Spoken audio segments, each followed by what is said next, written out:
Okay, the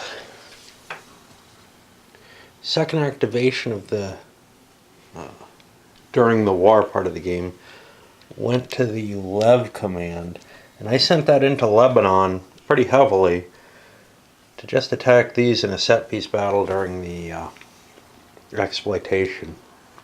A lot of artillery support, rolled as bad as I possibly could over here. It was only a 4-to-1 attack anyway, I think.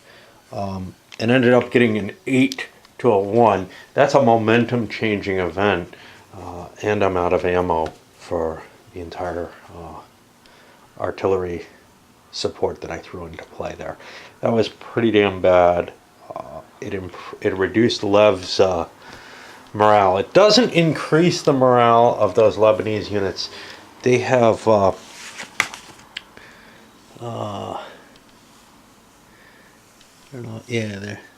they have this sort of fixed morale. It won't go up or down due to events. But Lev actually got a big 6 morale, but a loss like that ended up giving them a reduction. The kind of funny comes up. I'm stuck to a tether because my damn battery doesn't always work right, the plug-in, but I pulled the Moshit chit, and I realized, sometimes it's hard to find your units when you pull a chit and a chit pull. Later games kind of began branding commands with a color stripe or something like that, and this doesn't provide that kind of ease. But anyway, after some looking around, I was able to figure out where I have him. And what we're going to do is kind of interesting here, because I look at this, and like with NATO-type games, there may be a political reason why the army is deployed forward, but in terms of this scenario, it is not what you want. Now, you actually have to have it happen, and it prevents, incursions and little incidents from being likely to penetrate raids and stuff like that, but this is war, man, and I gotta pull my unit back and form it into a command that can operate. So now the question becomes, well, do I want to take an immediate offensive or not? And I'm not sure of that, but I want to consolidate my forces. I do not want something like this, continuous front going on here. I don't have enough force to hold the line everywhere with a front like that. This time I think I made a foolish attack with the Masha unit against here. It ended up being only 2-to-1 in a town, and another major sway going against the Israelis here. I was, very gung-ho about the quality of the Israeli forces, but you can't use them stupidly, it seems, which, of course, is dangerous for me, but we can count on the Arabs being played just as stupidly, perhaps. Luckily, there's no disparity in the incompetence of the commanders on either side when I'm playing solo. And yes, I just clearly don't understand the concept of attacking here. As I pull up what is this? I can't read it, but it's sort of the best of the Iraqi units, the Tarawaka or something like that. And slam into a already damaged morale-wise force. Again, 2-to-1 only. I thought about doing some strikes on it, but that doesn't really help me. Striking healthy units is good because it reduces their strength to half, but it doesn't necessarily do much for if you're striking units that are already disorganized, because you'll just be knocking them down to broken, and to tell you the truth, the table doesn't really improve as to doing damage. You have to damage the enemy. So if you blow them to smithereens before you hit them, you probably will be failing to dislodge them. And, well, again, we saw a momentum swing this time, in favor of the defender. This time it was the Israelis who were defending. These pieces were just in place. This is about all they could attack. I feel like I've got to try to bust my way through before those Israeli reinforcements come up. I knew this unit wasn't going to be able to do very well, but, with a lucky roll it could have, actually. So on the 2-to-1, it was in a clear space because the attackers were kind of out of position there. So I rolled a terrible roll, but had I rolled up here, I would have devastated that unit. it's a very random combat system when you're going on things like 2-to-1 odds. There's a chance that you might bust up the enemy, and there's a chance you might wreck yourself. And I like that. I think that accurately portrays limited, massive attacks without massive superiority. And what are these guys doing there? From the last game or something? No, I pulled them out from the battles that happened here. Okay. With so many combat chits, and so much tolerance for me covering a game, or so little, at least from many of you, I don't want to cover everything on video, but I came up with the Northern Command action. I can't figure out anything to do with just it. Basically, that shit is, hey, do you want to move the Northern Command? Unless you have a bunch of independent units you want to just do something with, there's not much it can do on its own. But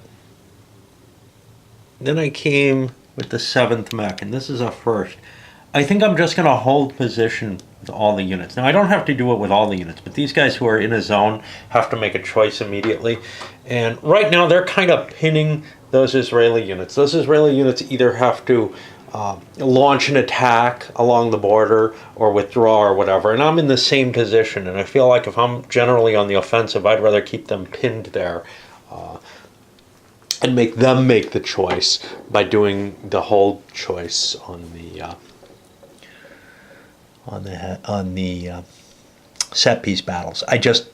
I'm too divided to kind of try to launch any kind of attack. I've got too many units in a zone. It just isn't going to work.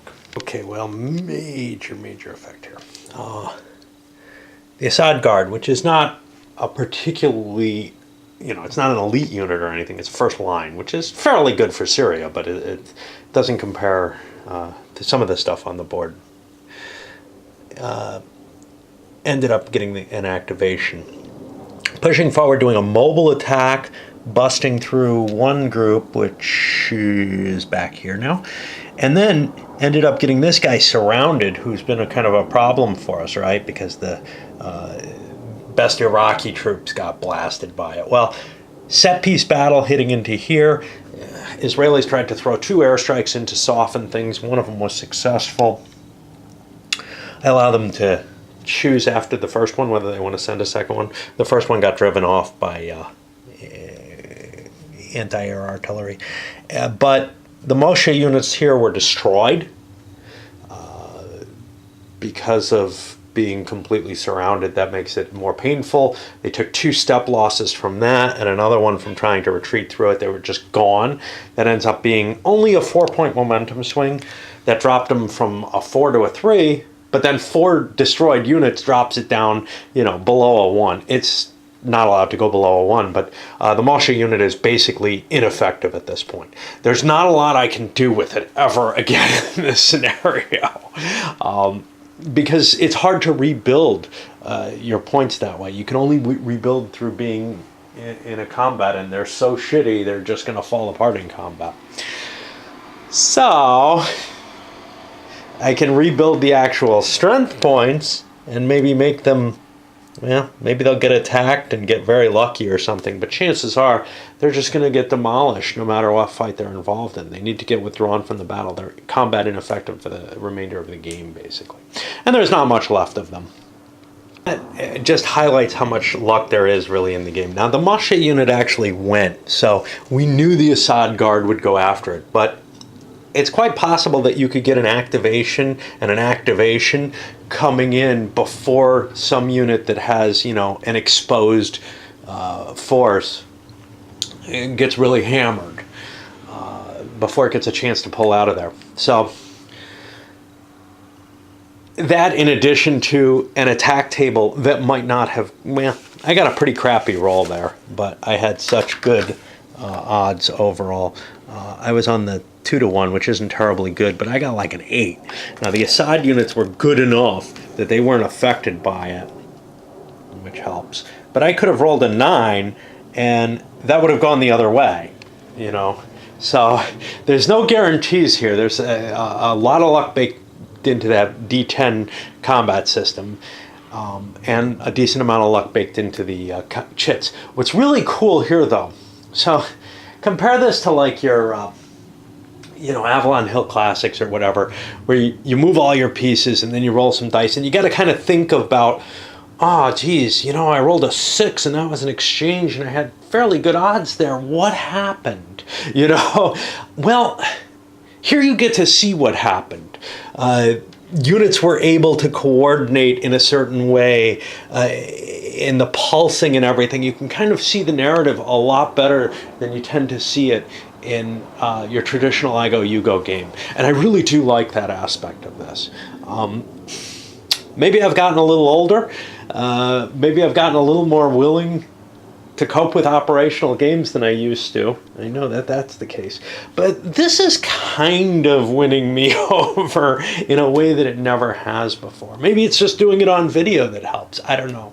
But yeah, there's an interesting game here. There's no question. And I knew that all along. The only question was, is it right for me? And it's still fairly heavy for my taste. But wow, it really does give a nice picture of the battle. Odd, this isn't what I planned at all, but to see the 5th mech went next and got rid of those broken Moshe units. No big deal there, but there's actually some more momentum. I think I marked it down, I hope. But the advances are happening to the north when I expected the main attack to come to the south, where the border's a little less well defended in terms of terrain. But the movement forward of this division and the pulsing that we got, and also the great failure of my 3rd armored, which I was completely counting on, and kind of has made the battle turn in a different direction. One I am happier with as the Arabs. I definitely would rather see the advance in the north, because that allows me to link up with the Lebanese forces and continue a punch straight down into Israel, which or kind of leveraging against the units in the heights, which is definitely advantageous to me. But it's just not what I expected, and it's kind of neat to see something like that turn out. All right, so over here, things are kind of degenerating into nothing more than an artillery duel. The 1st armored moved into place, but didn't conduct the attacks themselves. They just bombarded, and likewise, we actually had the Vardy go right afterwards, just from the luck of the chit pull, and try to bombard these. They failed, but then that triggers counter battery fire in each case, in which case the Israelis ended up both out of ammo and somewhat damaged. Some of these I think ended up damaged too from counter battery fire as well, though. So it's just kind of a, hey, what can we hurt and how?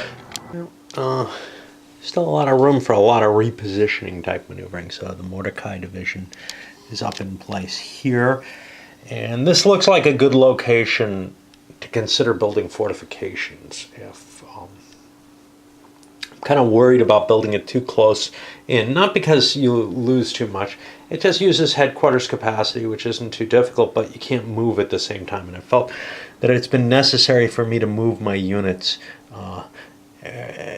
every so far, the ones that have been in the front. I should have probably fortified along here the Moshe and Golani units here. You have a limited number of fortifications you can use per turn, but it's quite large. It's basically the number of divisional counters you have, or chits that you have in the cup, is how many fortification locations you could put. So I could have fortified this whole line here. Doesn't matter that you're in a zone of control or whatever. You upgrade one each level, and it costs you headquarters capacity for each one. But the Golani could have set up 6 of them. My fault for not digging in a little bit. We'll see how much the Israelis pay for that. But I kind of don't feel like I can hold this line. I kind of feel like that's getting collapsed. But I want to put some protection here against the possibility of some kind of conjunction between the Arab troops in Lebanon and the ones coming through, breaking through here in the north in the Golan Heights. You can see some of the units are getting kind of worn out from fighting. I mean, it just, you know, one contact, one action. Nobody's got two actions here. But that kind of worries me. Anyway, I'm seeing some repositioning as well with, what is it? I think the 9th Armored Division slid up into place as well. And just did a couple of command actions and feel like I should go away now for a bit. Well, more divisions repositioning. The Israelis beginning to shove some forces up into the South Lebanon area. Feels like they have the best chance of succeeding over there, essentially. There's not much facing them, but that's actually where they suffered their only recent defeat, the only actual attack that was happening. The 8th Armor, which got airstruck just before the attack, ended up busting the crap out of the Lev Division. That thing's pretty much useless now, which is why I feel this need to throw more Israeli divisions into play there. But with the Israelis out of airstrikes, I can kind of safely conduct mobile warfare out of airstrikes and out of ammo with all their artillery. They had one artillery piece here that they fired off, and it's out now. I can do some mobile warfare finally. This is a strange game compared to, say, the World War II type experience, where you expect a highly mobile warfare. But think about things like Desert Storm, where, yeah, the U.S. is capable of performing mobile warfare, but Iraq was incapable. They sunk their tanks in hills because they knew they couldn't stand up to a mobile form of warfare, because the power of the airstrikes, the power of the artillery, etc., is just so great. Well, here the Arabs have an advantage in terms of fairly overwhelming at this point in terms of what they can do with artillery and with airstrikes. So they can actually attempt a mobile warfare. Unfortunately, they did it with a kind of questionable unit, this 10th Mechanized. They slammed in one big stack, and this is why you can't do mobile. If you move a whole big stack all together and it's anywhere within range of artillery or air power, boom, boom, boom, it's getting hit on the way in. But that's not the case if you can silence the enemy guns. So I came in, slammed across here, hitting the elite 35th paratroopers that had gotten thrown in there as kind of an emergency measure. Well, basically in exchange, both sides take a step loss across all their units. Okay, great. That's terrible for the Arabs because they end up losing the battle. It's a momentum-heavy battle. They lost 4 points. They lost a point of morale off their, a point of effectiveness off their units, and the paratroopers became even more elite. Now, I don't know what their limit is. I think it's 8. They're up to 7 now. Then I set up for a set piece, but I have no terrain advantage here. I've got all the odds I might want, but the big thing I need to do is drop their unit effectiveness, their tactical quality. And to use GBOH type terms, hey, it's all Herman stuff, right? And it still was not enough. I got an iffy roll and ended up losing another point of momentum. In this case, it wasn't as big a deal. Not as many units. Ooh, no, that's not right. It was a big deal. Oops. Let's make it 3 more points of momentum. Not as many units got hit, but it was still a big enough battle to count as a 4-point momentum. So that 10th Armored is going to go down another one, and the 35th Paratroopers are going to get even better. Well, my cup almost runneth out. I want to get a couple of airstrikes in just before I get to the end there. But,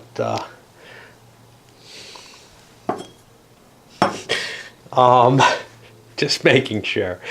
I moved some Iraqis up here. For the most part, no more combat. The only thing that happened, the Lebanese shifted together and began an artillery attack on some of Lev. Now, Lev's not in great shape, so boom, that was pretty easy. That did generate some counter battery fire, though, which hurt the Lebanese. So they're going to have to figure out. I don't think they can recover because they don't have a headquarters. So they're kind of expendable troops as it stands. What do I got back here? I should have moved some of these forward too. Oh well. And then after I take care of those airstrikes, I've just got to remove a lot of markers. The markers I remove, obviously, the headquarter reaction, the helicopter reaction marker, that's a one-time. The headquarters disrupted, and any of the headquarters capabilities. I feel like for the most part, I haven't been utilizing parts of the roles very well. For example, headquarters capabilities, I haven't been using my points very heavily. Not quite sure why. But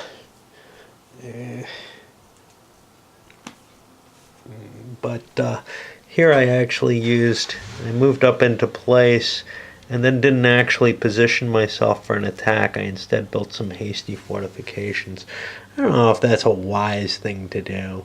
I could have stuck myself on the tell here, which I think is actually better. So let's make up that, because that just happened. The other stuff. So I got enough movement to get me here. Let's just push him forward a little bit. It's really hard for me to convince myself that it makes sense to try to build fortifications. They can help. They help your morale level. Well, not level, the troop quality level for the attacks. I don't know what to do in terms of airstrikes, though. What's worth bombing to crap at this point? Big stacks are better than small, but I have to be, I think, adjacent to be able to spot them. I'm not sure. I gotta look that up. I actually have a problem. I can only do it with the active force, and I do it before I move into here as set piece strikes, which have a penalty against them if I'm doing them outside of, as long as a unit of the formation isn't adjacent. I'm going to have a penalty of +1. Now it looks to me like I'd probably like to blow something else up. My headquarters was probably back here. It's only got a range of 4. 1, 2, 3, 4. Okay, well, it looks to me like I didn't have many options because I waited too long on my airstrikes. So I'm just going to launch an airstrike on each of these 2 units here. I made that 2 airstrikes on each of them. But that uses up my Iraqi airstrikes. I can't do anything with my Syrian airstrikes. I waited too long. Oops. Oh well. Yeah. It's not a good idea not to use up your resources and your assets here, but I